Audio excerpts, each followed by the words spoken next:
Hi KB, this is our story of the week, The House That Tony Lives In, written by Anthony Lorenz and illustrated by John Sanford. Do you think Tony is the dog or the boy in the wheelchair? What do you think? I'm going to make a prediction that Tony is the boy. Let's see. The house that Tony lives in.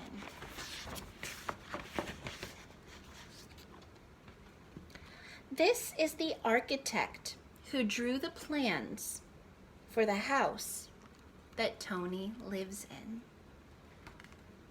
Before anything is built, it gets drawn. We make a plan for how to build things.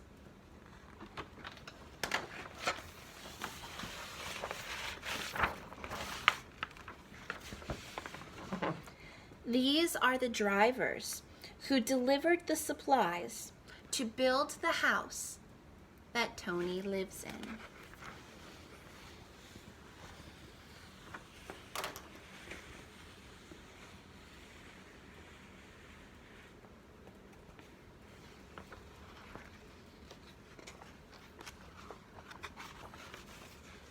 These are the construction workers who built the house that Tony lives in.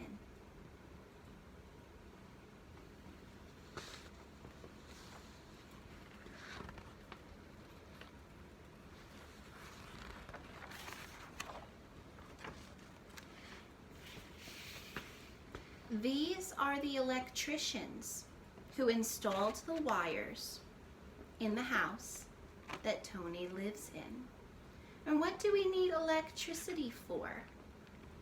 We need electricity for a lot of things in our house. For our lights, for our TVs, our computers. We need it for cooking. Electricity is so important. So these guys have a really important job.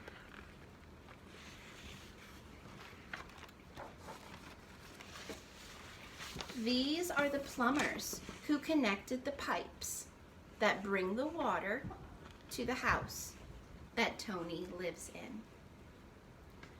Another super important job. Without plumbers, we don't have the pipes for our water to go through.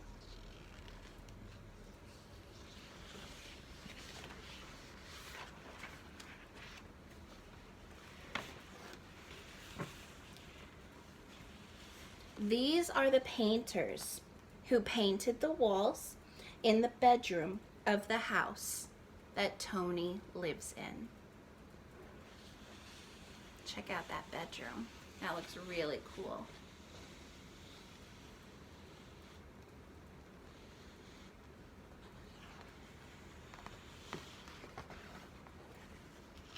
These are the landscapers who planted the garden around the house that Tony lives in.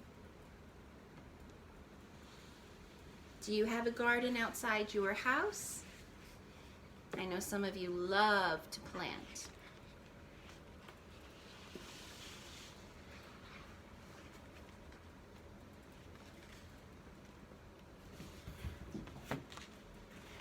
These are the movers who brought the furniture into the house that Tony lives in.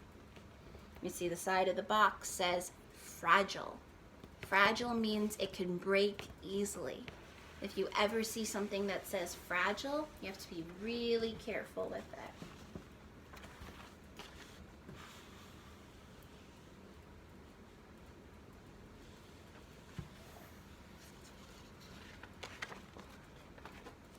These are the neighbors who live next door to the house that Tony lives in.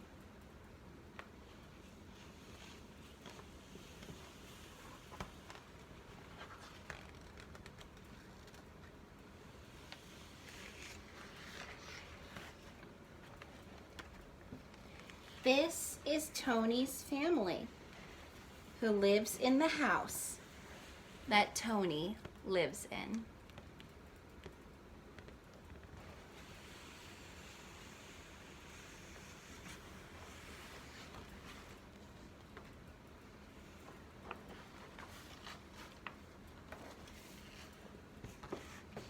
This is the architect who drew the plans, the drivers who delivered the supplies, the construction workers who built the house, the electricians who installed the wires, the plumbers who connected the pipes.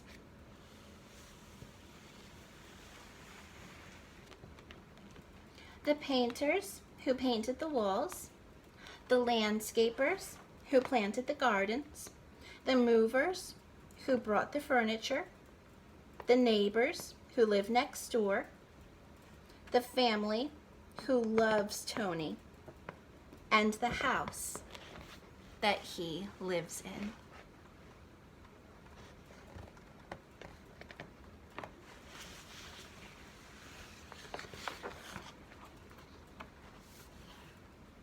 The end.